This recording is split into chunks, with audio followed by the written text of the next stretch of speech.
Some people call the Lords of Chaos a gang, but if you look closely, it reads a lot more like a cult. Kevin Foster didn't just recruit followers, he indoctrinated them, controlled them, and built a belief system with himself at the center. Manipulation was the currency he used, just like any good cult leader, to exert his will. Without it, his power would have collapsed. At first, Kevin used his charm and big ideas, wild plans, fiery missions, and just enough charisma to draw in kids desperate to belong. But when the charm wore thin, he leaned into something more crude: fear. He pointed guns at his friends' head to force their silence and obedience. And after the group blew up a historic building and murdered a teacher, they broke their own golden rule, a rule to stay quiet. Instead, they peacocked, they bragged, they spun rumors into legend, casting themselves as anti-heroes in a high school hallway mythos. And people listened. Kevin and his band of teenage misfits started to believe their own hype. But the thing about manipulative little empires, they don't always fall to outside forces. Often, they fall to their own ego. What finally brought the Lords of Chaos down wasn't stellar police work. It was a laughably pathetic mix of overconfidence and very badly executed manipulation. But Kevin Foster, raised in a household where manipulation was practically the native tongue, wasn't about to surrender his grip just because he got caught. A prison jumpsuit didn't dull his instinct to control. Even behind bars, Kevin kept collecting followers. And in one of the strangest turns in this already twisted story, he managed to reel in someone he fully intended to exploit. Someone new to do his bidding. Someone so masterful at deceit that what happened next was a masterclass in manipulation. And that's where this already shocking story takes a completely unexpected turn, where the player becomes the played. This is the finale of Obedience to Ashes, Cults, Chaos, and Criminal Fires. And this is where deception and manipulation spiral from morally unhealthy to absolutely unhinged in a way that no one could have seen coming. So strap in, because we're revealing it all right now on Crime to Burn.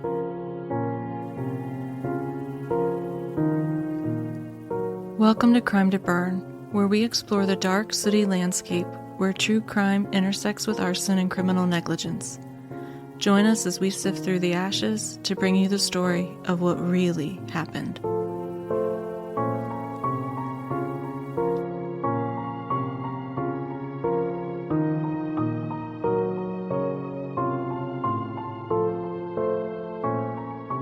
Welcome back to Crime to Burn. I'm April, a fire protection engineer and former firefighter. And I'm your co-host.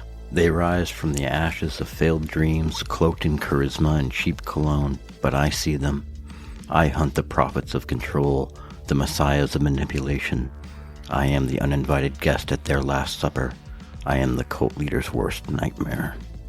Now look, we'd never try to coerce you into doing something you don't want to do, but we will ask nicely, because mama's got to pay for some more court records, and y'all, those prices? Legal robbery. Luckily, you're not going to need your wallet, just your pointer finger. Go into the app where you're listening right now and tap those 5 stars and leave a quick review. It doesn't have to be a manifesto. Just tell us what you'd name your cult if you started one. Be creative. Or just say this podcast is good. Seriously, that's all it takes, and it would help so incredibly much. Even leaving comments on the episode helps a lot. That's how we trick the algorithms into showing our show to new people. And we can't grow without your gracious and totally free assistance. You can follow us on YouTube, TikTok, Instagram, X, and Facebook. Slap some likes on the content, leave a comment, DM it to a friend, or share it to your stories. It's all introvert friendly. You don't even have to put on pants.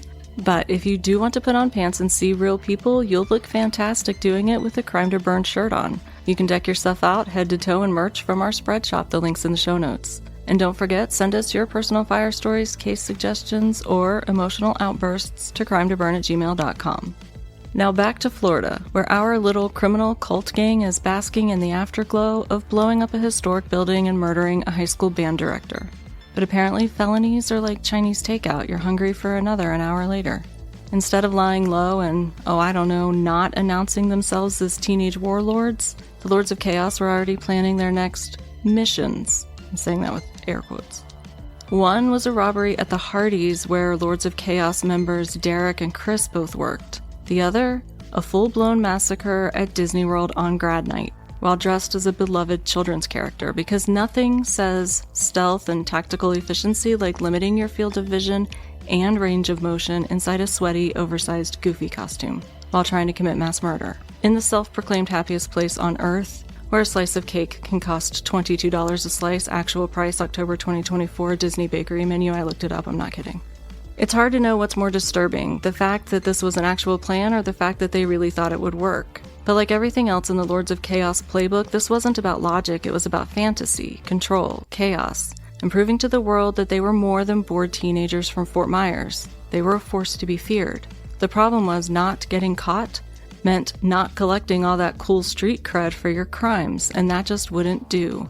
So the boys, they talked a lot. They implied things to people they wanted to impress, hinted at their dark deeds to potential recruits. And when it came to the boys on the short list for initiation into the Lords of Chaos, 2 boys named Brad Young and Craig Lesh, the bragging got very detailed. Huddled in one of their apartments watching a news report of the murder, Kevin treated the entire room to a reenactment, a dramatic, chilling blow-by-blow of what happened when he opened fire on a defenseless teacher who'd had the audacity to threaten reporting them for possible vandalism. A man who thought he was dealing with bored teenagers, not self-declared gods of chaos. And Craig Lesh, he was listening closely. Because while the rest of the boys were using their involvement in the crime to manipulate their social status, which is twisted enough, Craig had other ideas. He saw an opportunity, a way to take the Lords of Chaos's violent crime spree and use it to manipulate one very rocky situation in his own life. Unfortunately, Craig's version of manipulation would have devastating consequences for everyone that was still trapped within Kevin Foster's orbit. But before we go there, let's talk about what the Fort Myers police were up to. Mark Schwebes' murder was big news, and the police were under a lot of pressure to solve it. A friend who'd had dinner with Mark the night of his death told investigators that Mark had confronted a group of students that he suspected were planning some vandalism at the school. But the police, they had zeroed in on what they saw as a far more plausible motive, a messy love triangle. Mark had been seeing a fellow teacher, and she had recently broken up with her boyfriend, a man who was still technically married despite having secretly lived with another woman for months. When she ended the relationship, tensions rose. She had been supporting him financially because he lost his job, and now he owed her a considerable amount of money. With his wife completely unaware that her husband had been shacking up with another woman, he just quietly moved back home. On the same night that Mark Schwebes was confronting the Lords of Chaos over stolen staplers and cans of peaches, the woman he had been dating was meeting with her ex to discuss repayment. It was the kind of messy and high-emotion situation detectives see as a classic setup for jealousy, rage, and maybe even a crime of passion. And police were convinced. They interrogated the ex-boyfriend multiple times for hours on end, convinced that he had murdered Mark out of jealousy. But he didn't kill anyone. But in a way, he became another casualty of the Lords of Chaos. His life, his reputation, and likely his mental health and possibly his marriage were deeply shaken by the intense scrutiny. Because with no other leads and no idea what Kevin Foster and his followers had set in motion, the police were laser-focused on a man who had simply been in the wrong emotional mess at a shockingly unfortunate time. But then Craig Lesh walked in and flipped the investigation on its head. Craig was no stranger to chaos. He had problems of his own, and not just the criminal kind. He was hopelessly in love with a girl named Julie, a single mom with a baby girl. Their relationship had been on again, off again for years, rinse and repeat. Craig also had been in another long-term toxic relationship with a lady we'll call crack cocaine. We're going to call the lady crack cocaine? No, he was in a relationship with crack cocaine. Oh, I thought you were giving someone a nickname. Nah. At one point, he went to a rehab facility in Georgia, Progress. Except by the time he returned, Julie had given birth to another man's baby, and that didn't sit well with Craig. He still adored her, but he was never quite convinced that the feeling was mutual. Their dynamic was volatile at best, less The Notebook and more Jerry Springer meets an episode of Intervention. Now with his big Lords of Chaos initiation on the horizon, he was set to help rob a Hardee's because dream big. Craig saw another opportunity. Not for money, not for status, but for something far more unhinged. Emotional validation. What he wanted, more than Kevin Foster's approval or a cut of the fat stacks of fast food funds he was about to filch, was proof that Julie really cared for him. And listening to Kevin brag in graphic detail about the murder of Mark Schwebes gave Craig a twisted idea, an unhinged test of devotion, if you will. Because when your self-worth is hanging by a thread, nothing soothes the soul like using a false murder confession as a romantic litmus test.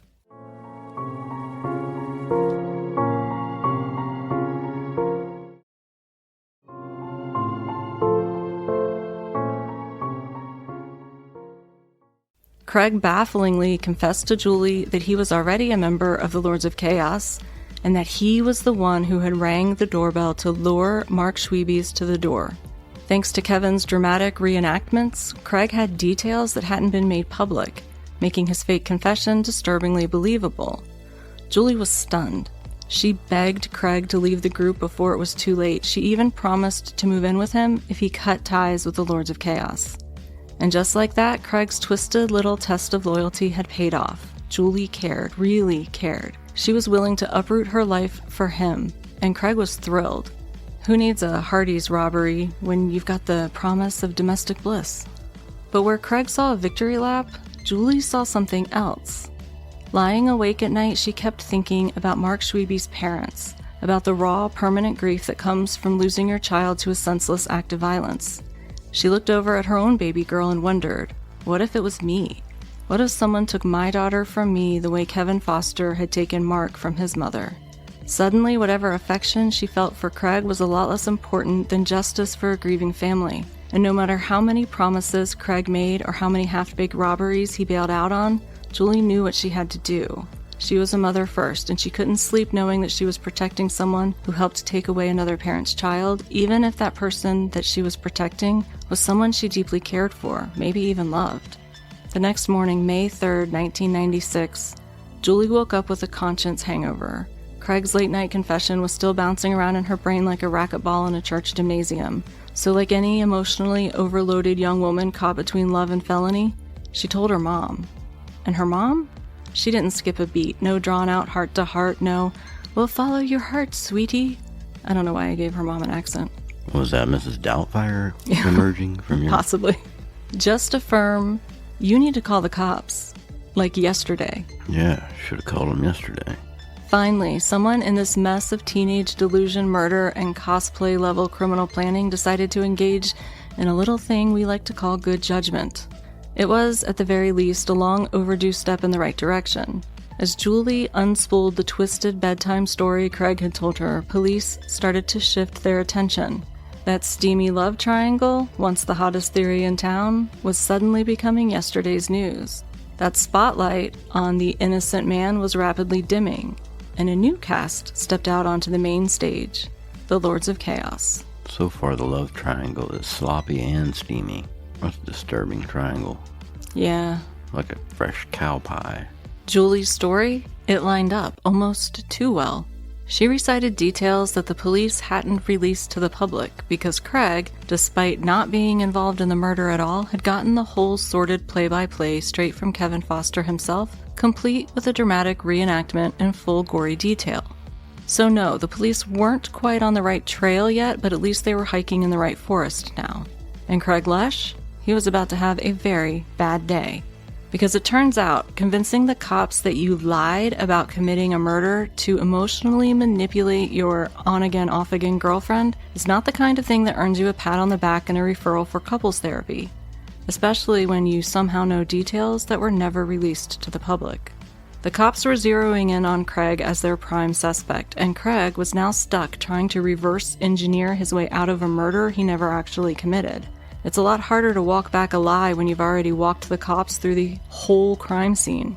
But Craig did know who committed the murder, and as the color drained from his face at the mention of murder charges and, oh yeah, the death penalty, names started pouring out of his mouth like a cracked fire hydrant. Names like God, Fried, Slim.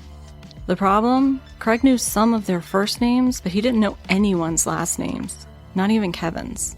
He was about to be initiated into a violent, cult-adjacent gang run by a self-proclaimed deity, and he couldn't even properly fill out a roll call. It might have been a brilliant strategic move if it weren't so painfully stupid. But in a story already teetering between tragedy and farce, it was just another entry into the growing catalog of nefarious absurdities.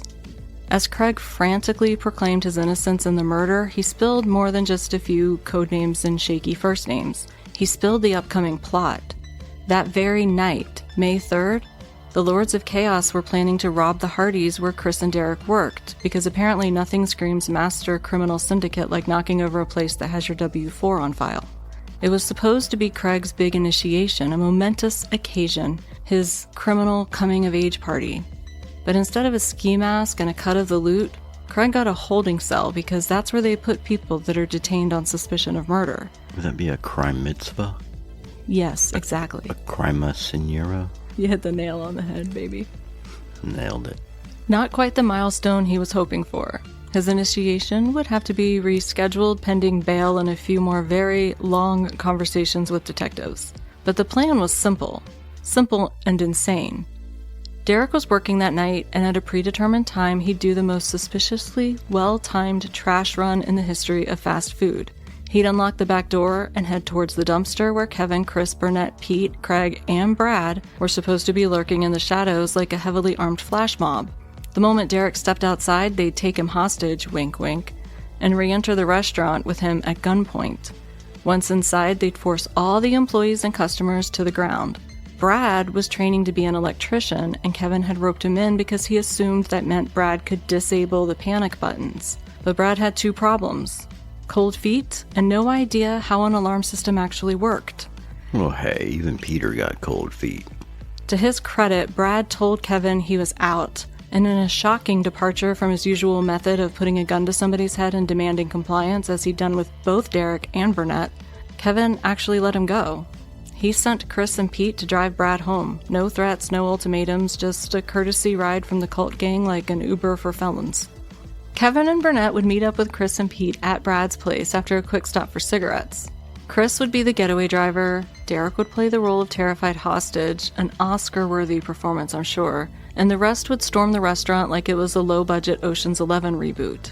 Registers cleaned out, customers' wallets pocketed. Entire vibe? Burger King meets armed insurrection. They learned that from Pulp Fiction. This was in 1996. I don't know what year Pulp Fiction came out. Let's Google that real quick, because he might have stole that shit from Tarantino. Which part? When they're in the cafe and that British dude with the honey bunny lady tries to rob the cafe, and then they get the idea to take the people's wallets too. Oh. Yep, Pulp Fiction came out in 1994.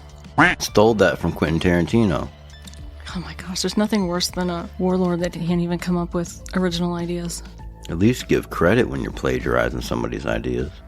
After shaking down the manager for the safe keys, they would then steal her car, because why not add Grand Theft Auto to the evening's crime menu? Then they would go rendezvous with Chris at a predetermined drop point, ditch the ride, and head back to Brad's place to split the loot like some deranged post-prom sleepover, only instead of glitter and gossip, it was guns, gang names, and greasy, crumpled bills.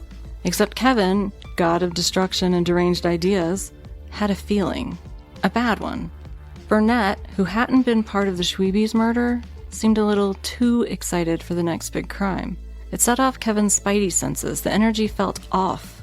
The crew was amped, maybe a little trigger-happy, and Kevin couldn't risk the heist turning into a bloodbath unless he was the one making that call. Not because he had a problem with mass murder, far from it. The real issue was control. If someone else pulled the trigger first, someone else might steal his spotlight, and Kevin Foster didn't share. So he made a decision, a twisted and calculated one. Only his gun would be loaded. Everyone else would take the same risks, masks on, weapons drawn, but Kevin alone would hold the power to decide who lived and who died. Because in his warped little kingdom, you could carry the weight, but only God could bring the thunder. Come on, What the ass? That was funny, wasn't it? Jesus. But while the boys were still at Kevin's passing out unloaded weapons like juice boxes at a deranged birthday party, they were already being watched. Because thanks to Craig's catastrophic hamburger heist expose, the cops were in overdrive. They had a robbery to stop, a potential gang to unravel, and maybe a murder to solve if Craig's story held any weight. The problem, their main suspect Kevin, was just a name and a vague description.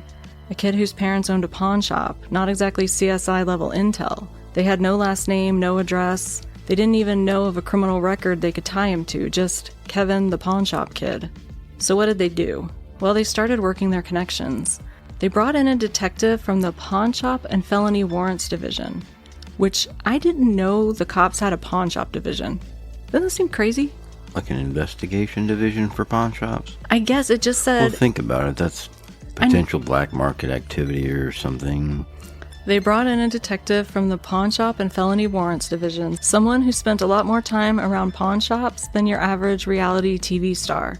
And wouldn't you know it, he did know of a local pawn shop owned by a guy whose stepson was named, drumroll, Kevin Foster.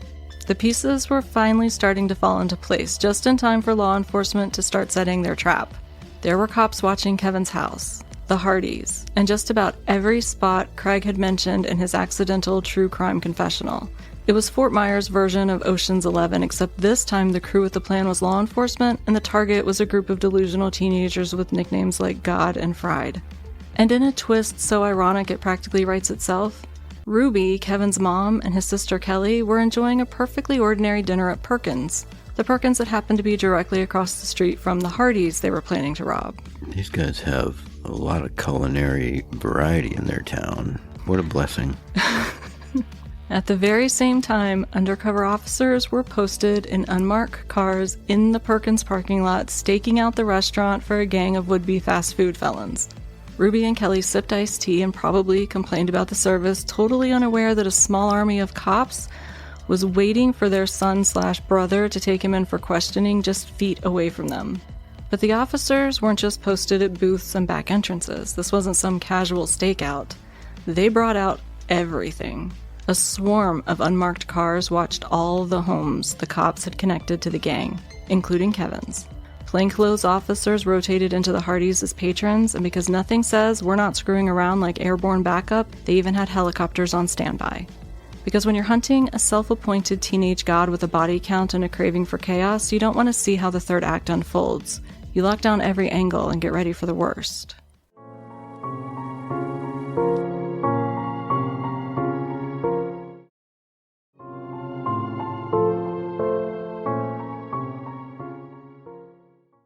Once Kevin and Burnett rolled out in the truck that matched the exact description Kevin had handed over to detectives, they weren't just going for a joyride, they were unknowingly leading a motorcade of law enforcement straight into their downfall. Unmarked vehicles, surveillance units, and a helicopter had eyes on them. How the boys didn't notice the circus tailing them is anyone's guess, but I guess situational awareness has never been the strong suit of teenage self-proclaimed demigods. After making a quick pit stop for those cigarettes, the boys pulled out of the convenience store parking lot. And that's when a marked patrol car swung in behind them and lit them up with flashing lights. Game over. And here's a poetic twist of fate. The officer who stepped out to conduct the traffic stop, he was the school resource officer, the same one Mark Schwebes had threatened to report the boys to for their peach and stapler-themed vandalism. The same officer who could have been their scared straight moment if they hadn't escalated from hallway hooligans to full-blown murder suspects. So there they were, two wannabe warlords in a pickup, finally stopped by the one guy in town they had feared so much they'd killed to avoid him. But this was no ordinary traffic stop. The second Kevin and Burnett pulled over and Kevin did the classic toss the weapon under the seat move, law enforcement swarmed like ants at a picnic. Patrol cars boxed them in, lights flashing like a disco on doomsday. And cops with guns drawn surrounded the truck, yelling commands. Kevin, ever the drama queen, turned to Burnett with all the flair of a movie villain and muttered, "See you in hell." And then the other guy was like, "Not if I see you first," and then give him finger guns, right? Probably. Which, let's be honest, that's a bold thing to say when you're about to be arrested by the guy in khakis who used to break up cafeteria fights. Kevin and Burnett were separated and loaded into different cars. Kevin, in a classic above-the-law fashion, wasn't Mirandized. He was just told he was being taken in for questioning. Burnett, on the other hand, was read his rights, which gave the night at least a thin veneer of proper procedure. So off they went, one fully briefed and one blissfully unaware, possibly, on a chauffeured trip to the station like the world's bleakest buddy cop reboot. Burnett didn't even wait to warm the seat in an interrogation room. He started talking as soon as he was in custody, pointing out that the other Lords of Chaos members, Pete and Chris and frosty-footed Brad, were in the car ahead of them. It was less tough guy loyalty and more, please don't let me in with them. And just like that, Burnett upgraded from co-conspirator to cooperating compass, pointing detectives straight to the rest of the crew. But Burnett's early confession wasn't even necessary. Brad's apartment complex had more eyes on it than a Vegas casino. As Pete, Chris, and Brad got out of the car and headed inside to wait for Kevin and Burnett, the cops came out of the woodwork like termites out of a rotten log. Before the boys even realized what was happening, they were cuffed, read their rights, and hauled off faster than you can say botched initiation. At the station, Burnett folded like a lawn chair at a church picnic, confessing to everything. Everything he knew about the murder that he hadn't committed, the armed robbery he was en route to help pull off, and the Coca-Cola bombing. Chris, to his credit, initially invoked his right to an attorney, bringing his interview to a screeching halt before it really got rolling. But then officers started casually name-dropping what the other boys had supposedly said in Chris's presence, and he panicked. He thought if he didn't tell his side of the story first, the other boys might paint him as the ringleader, so he waived his rights and started talking. Kevin was left alone in the interrogation room while detectives worked the others. Instead of sweating bullets, he curled up, put his head on the table, and took a power nap, genuinely convinced that his iron grip on the group's fear and loyalty would hold.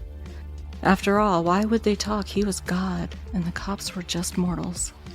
Kevin had instilled enough fear in them that they'd never turn on him, right? That was the plan.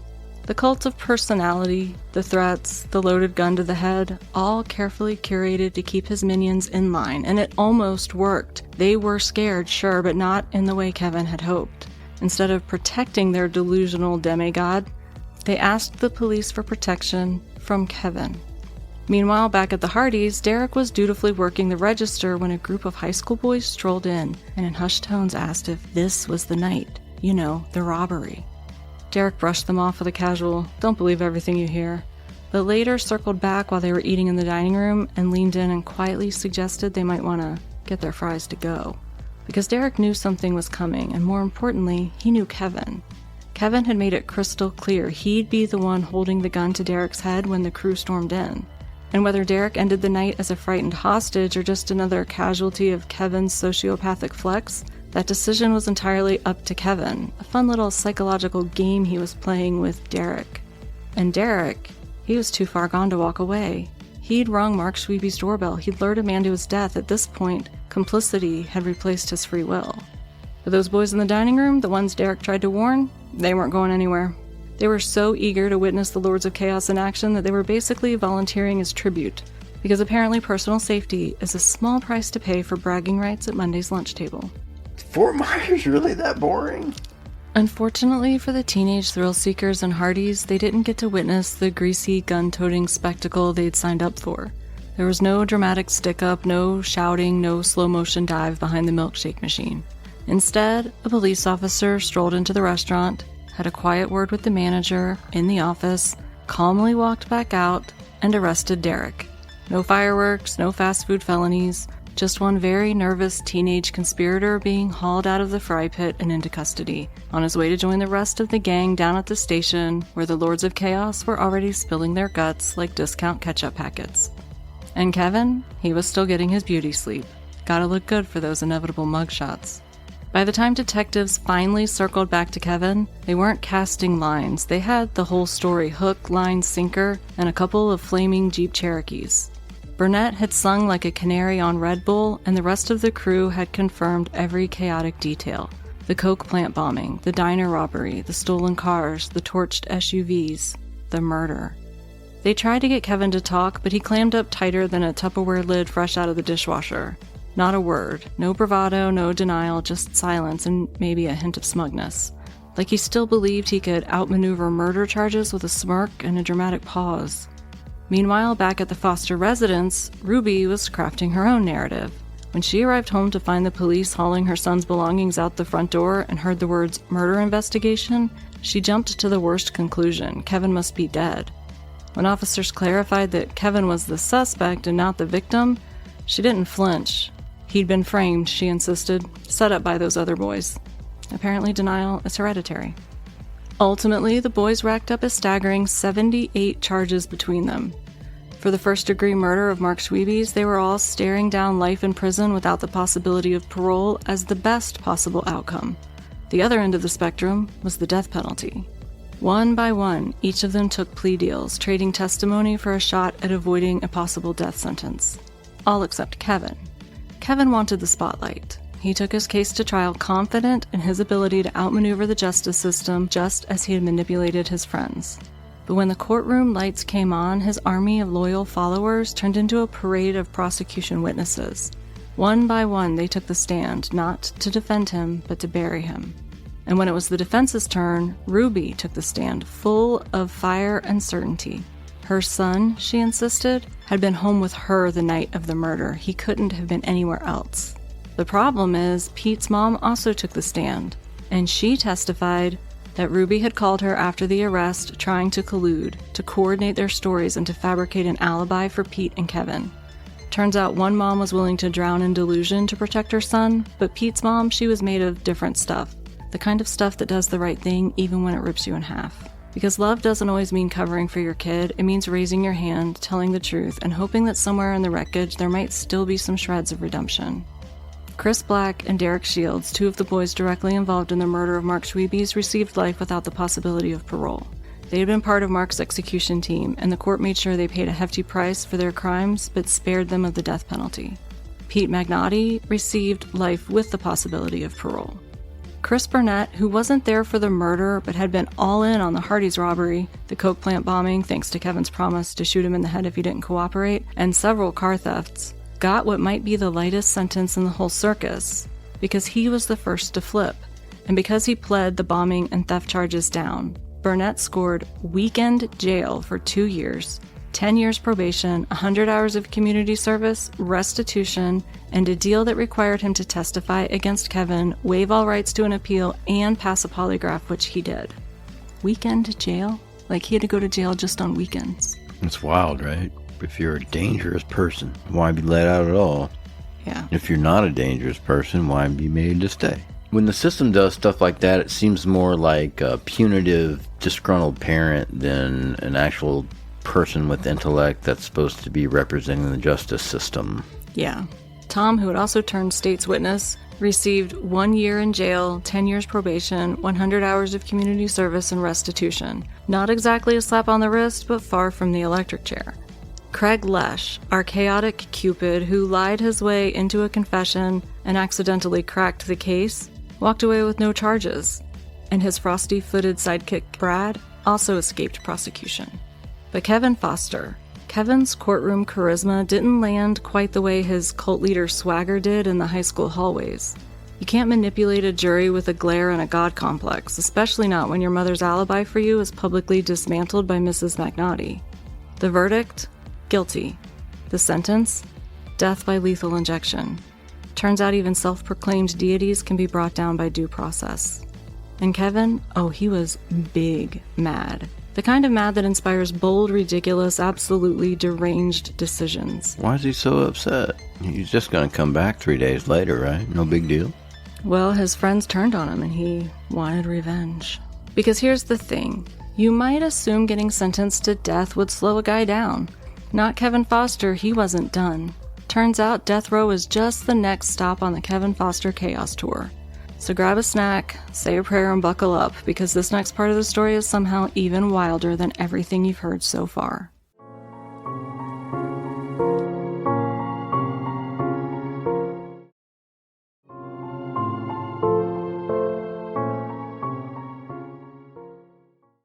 Now, Kevin appealed again and again, but the courts weren't playing his game every time his sentence has been upheld. So while Kevin was busy trying to do the legal limbo under the barbed wire of the justice system, something else was brewing. Something that would extend his criminal career into its post-conviction era. An author was writing a book about the Lords of Chaos, about Kevin, about the inner workings of his warped mind, about his threats, his manipulation, and of course his darkest desires.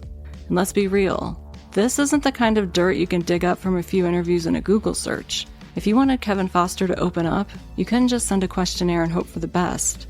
This was going to take finesse, strategy, and most of all, manipulation. Because to really understand Kevin Foster, you had to play Kevin Foster, and someone was about to beat him at his own game. That someone was a man named Jim Greenhill. And I should pause here to say, Greenhill's book, called Somebody Has to Die Tonight, was my primary source for this series. It is exceptionally detailed, meticulously researched, and packed with insight into the inner workings of Kevin Foster's mind. But the way Jim Greenhill got that information, let's just say it wasn't your run-of-the-mill author-inmate pen pal situation. It was manipulative, subversive, maybe even unethical. Whether it was brilliant journalism or psychological catfishing, that's up for you to decide. All I know is it worked. Jim Greenhill was a crime reporter for Fort Myers newspaper when Mark Schwebes was murdered, and that was his first brush with the Lords of Chaos.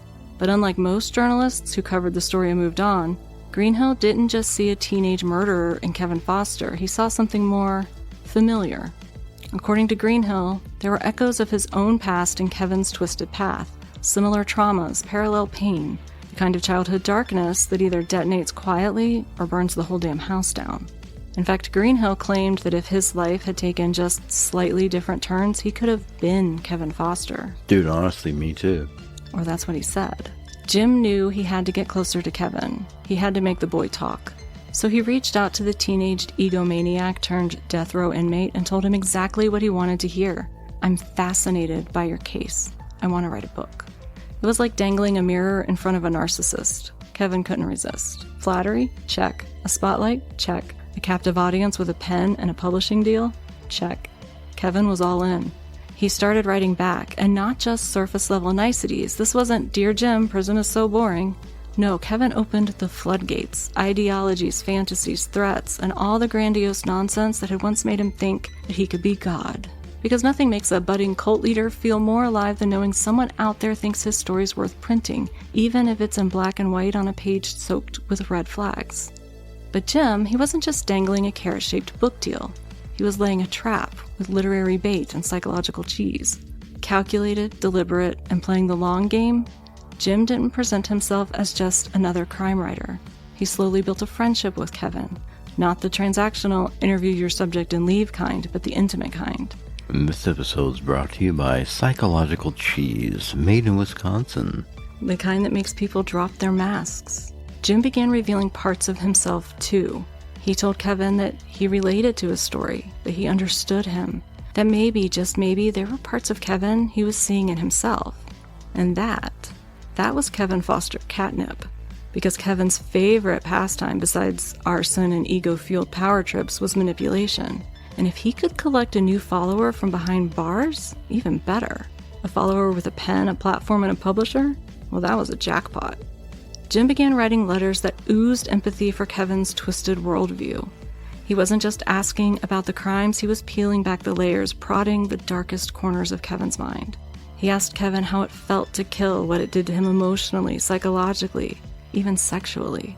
And then Jim took it further. He confessed that he too sometimes fantasized about murder, even admitting he suspected it might give him a sexual thrill.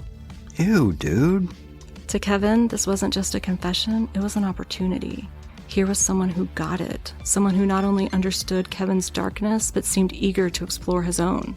Kevin couldn't carry out the revenge he was fantasizing about from death row, but Jim had something Kevin didn't: freedom. And that meant Kevin had just found himself a brand new weapon. One with a notepad, a supply of stamps and envelopes, and an ego ripe for grooming. Then Kevin learned something that changed everything. One of the medical examiners who had testified against him at trial, someone who'd helped put him on death row, had kept her maiden name after getting married. But she had married none other than Jim Greenhill. Had she taken his name, Kevin might have connected the dots sooner, but he hadn't. So there Kevin sat blissfully unaware, pouring out his soul to the man whose wife had stood in court and helped seal his fate. When the truth hit, Kevin was livid, betrayed. How could the man he'd been confiding in, the one who claimed to understand his darkness, hide something like that? It wasn't just a breach of trust.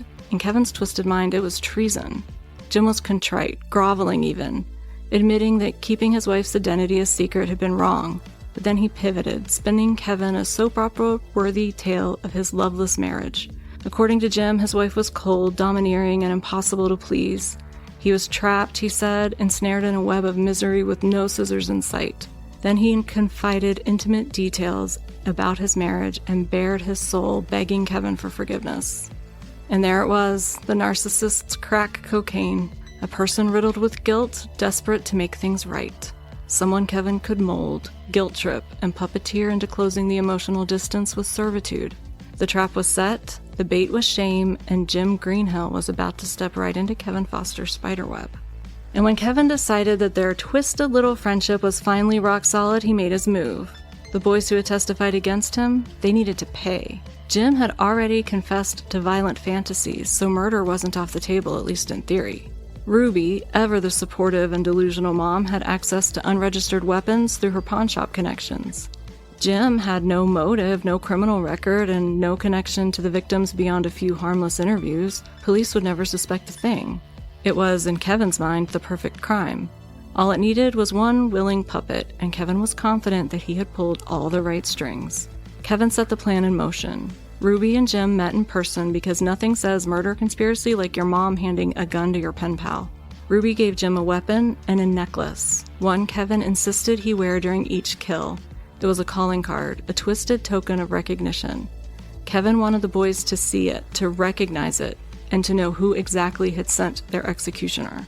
That necklace had once hung around Kevin's neck, and now it was meant to be the last thing they'd ever see. With a gun in his hand and Kevin's mark around his neck, Jim Greenhill was no longer just a true crime writer, he was a contracted killer. But what Kevin didn't know, what his narcissism wouldn't let him imagine, was that his new friend, his kindred spirit in darkness, the man who had whispered fantasies and confessions through prison bars, was a complete fake. Every disturbing thought, every perverse admission, every breadcrumb of shared psychopathy, Jim had invented it all. It was a persona crafted specifically to crawl into Kevin's head and rattle around like a loose screw. Jim didn't want to be Kevin, he wanted to expose him. And Kevin, the master manipulator, had walked right into his trap. Jim went to the police and laid it all out, the confessions, the murder plot, the pawn shop guns, the revenge fantasies. When he met with Ruby, he was wearing a wire. That meeting wasn't just the climax of Jim's investigation, it was the moment the puppeteer got tangled in his own strings. Kevin Foster became quite possibly the first death row inmate to be arrested while already on death row. And this time, Ruby wasn't going to get the chance to swear her boy's innocence in court because she was charged too. Her blind devotion upgraded to criminal conspiracy. And so the mother-son duo with a disturbingly codependent relationship finally became what they always seemed destined to be. Co-conspirators in crime and dysfunction bound together by blood, delusion, and now felony charges. Oh, and Jim's wife, that cold and controlling villain Kevin had been told was the chain around Jim's poor and misunderstood neck, she was in on it. Not only did she not fit the sob story Kevin had been spoon-fed, but she helped Jim build the persona. The dark fantasies, the twisted confessions, the emotional manipulation, it was all crafted with her full support. Turns out Jim didn't need to escape his marriage to play Kevin like a fiddle. He just needed a partner with a good poker face and a shared distaste for manipulative murderers. Together, they gave Kevin a taste of his own game and beat him at it. Kevin Foster racked up an extra conviction in 2000 for conspiracy to commit murder, earning himself a bonus sentence to be served concurrently with his death sentence, because apparently one death sentence just wasn't enough. His mother, Ruby, was convicted in 2002 of aiding and abetting in that conspiracy, and she was sentenced to 5 years in prison. Turns out enabling your death row son's murder for hire plot isn't just bad parenting, it's also a felony. As of June 2025, Kevin is still on death row, presumably perfecting his next grand scheme or just dreaming up new nicknames for himself. Ruby, meanwhile, has served her time and is back in the free world. Pete Magnotti, the only one of the crew that was eligible for parole, was released in July of 2023 after serving 26 years. Chris Black and Derek Shields, they're still behind bars, likely wondering how they ended up in a teenage cult run by a kid who called himself God. The moral of the story? Don't join a gang run by a narcissist with a superiority complex and a fondness for arson. It just doesn't end well. Well, that rules out every televangelist. Cult. It's just a shortened version of the word culture. But don't let semantics fool you. A cult doesn't always promise salvation. More often, it demands loyalty, obedience, and thrives on manipulation. And Kevin Foster, he didn't build a friend group. He built a cult with a manifesto, a code of silence, and a steadily growing rap sheet. The boys who followed Kevin stepped into his orbit willingly, but within weeks, they weren't just tagging along. They were staring down the barrel of his gun, swearing loyalty under threat of death. Not just their own deaths, but their families too. That's not friendship, that's fear-based religion, teenage maniac style. Once Kevin crowned himself God, there was no room for dissent, and while some boys eventually broke free, most by getting arrested, they never fully escaped the trauma of what they did or who they did it for. It's worth noting that while they once worshipped a teenager with a god complex and a fondness for firepower, most of them, though not all, eventually found their way to a different kind of god, one who offers mercy and not murder. And that, dear listener, is how the Lords of Chaos went from prank-pulling teenagers to a full-blown criminal cult in Fort Myers, Florida, right here on Crime to Burn. And I bet you thought your high school friend group was toxic. So, this is the part where we normally warm up. People name their children weird stuff these days. I wish I could have had like a superhero name. Those things smelled so weird. I never liked the smell of the strawberry shortcake dolls. Was that a bird? Probably toxic. Excuse me, nature. Can you be quiet? We're trying to record a podcast in here. I have a hard time with that one. Calling to all the little girl frogs. And I'm your co-host, cult leader Hunter, spiritual fraud sniffer, and reluctant exorcist of motivational speakers. If someone thinks they're God, chances are I've seen them cry during a traffic stop. Thank you for regulating. It's time for a nap, buddy. Lay down. But if you do want to put on pants and see real people, you can't let your computer go to sleep. Or the people won't be real anymore. A fresh cow pie. You look like you have a bad taste in your mouth. This is a problem. I don't think there is a whole lot of intelligent thought that entered this entire equation. When you started out the whole series, look how smart these kids are. Use the word mathlete. Yeah. You nail a lot of things. I'm a nailer. That's what I do. Chasm? I've heard it both ways. I don't know which one's correct. I think you don't pronounce the H. Oh. That was a hard H. If cringe was funny, that's hilarious. Drum roll. Kevin for drum roll. You f***ed that drum roll up. That was a waste of a drum roll. There's an indicator as to the state of the economy, man. The prices of Monday morning. I think that's more... Cafeteria credit have really increased.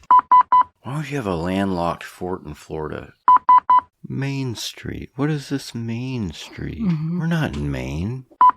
I thought maybe it'd be cool if we had like an ad campaign to start our own cult.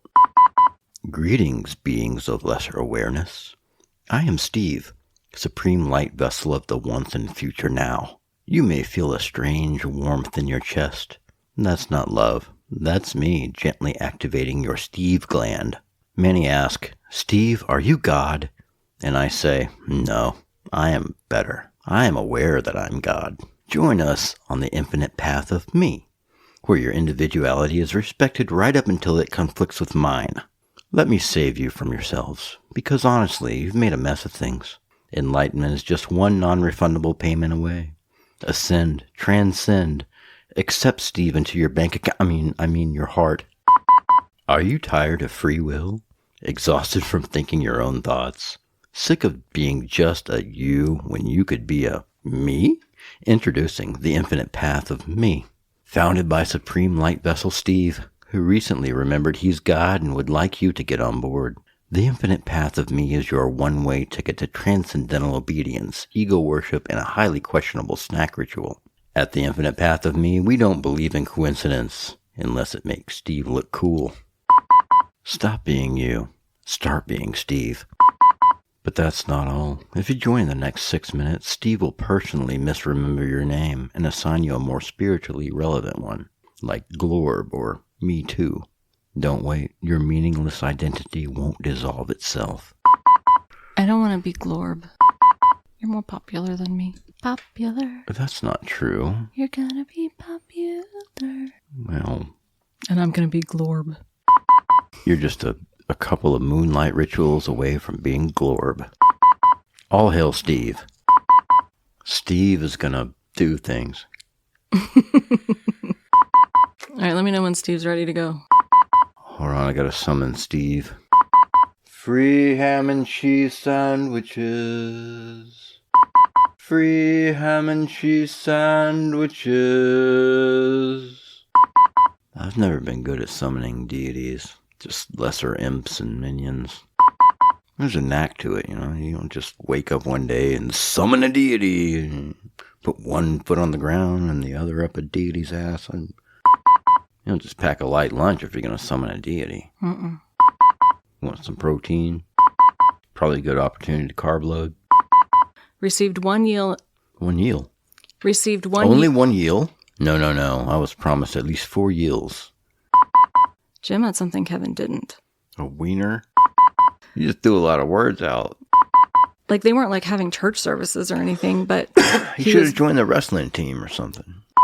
You want to see what he looks like? Yeah. This is his mugshot from when he was arrested. What the f***? No. Yeah. That guy? Mm-hmm. That's him. That's a picture of him in He looks like a bee stung him on top of his head.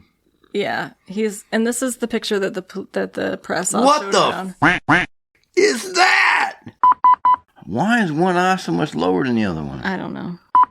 If your cult leader has one eye significantly lower than the other, be suspicious. Or honestly, look at this dude. He could be an elf that got hit with a baseball bat. And this guy just looks like a human thumb. He does look a little like a beta character on like a poor sci-fi movie or something. Mm-hmm. That's Jeff Bezos' illegitimate cousin. That's not flattering. I was the closest to a fucking cult leader my town had. Well, I'm not going to say I've never shot my friends in the ass with a BB gun. Were you trying to coerce them into doing your bidding? No, I just want to understand that you can trust me. I'll do everything I say I'm going to do. When I say I'm about to shoot you in the ass with a BB gun, you don't go for cover. Expect that ass to get a BB on it. This cat is so happy right now. She's so crusty. Just trying to satisfy my end of the contract. If you don't, I'll just have another beer. Welcome to the cult of my ball sack stretched out like a bat wing. It's veiny. I think you may have let your bot indulge you too much. This episode brought to you by 8 propane tanks, a stolen Jeep Cherokee, and a pawn shop where loyalty is fierce, but the background checks are optional. Disclaimer, Crime to Burn does not endorse teenage cults, DIY explosives, or moms who think that ride or die is a solid parenting strategy. What did you think of Pete Magnotti's mom blowing up Ruby's fake alibi? I think I could have taken her out to dinner and she would have got Magnotti with me later. It's a little extreme lawn mowing around here. It is. Sometimes my Fitbit thinks I was just mountain biking, and I was just mowing the grass. What do you call an animal bathery? I don't groom anything. If you had long-ass leg hair, I wouldn't care. I just played that back in my mind and I said ass leg hair. There were so many things I wanted to traumatize him with. We just didn't have time. I just raw dogged it. Oh dear. That's it.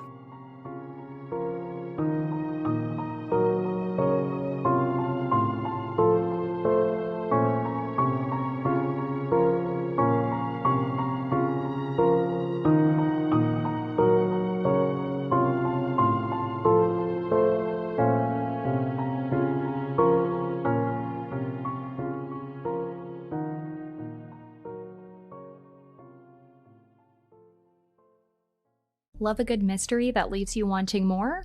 Check out my podcast. Hi, I'm Kadra, the host of Perplexity, a Mystery Podcast. I tell tales every single week that have left me perplexed. You'll hear true crime cases, mysterious disappearances, learn about cults, hear baffling sightings of cryptids, chilling paranormal encounters, and even dark and weird history. I release new episodes every Wednesday, and you can listen anywhere podcasts are available. I'm also on Patreon, and you can even watch me on YouTube. Perplexity, a Mystery Podcast. Stories that will leave you perplexed.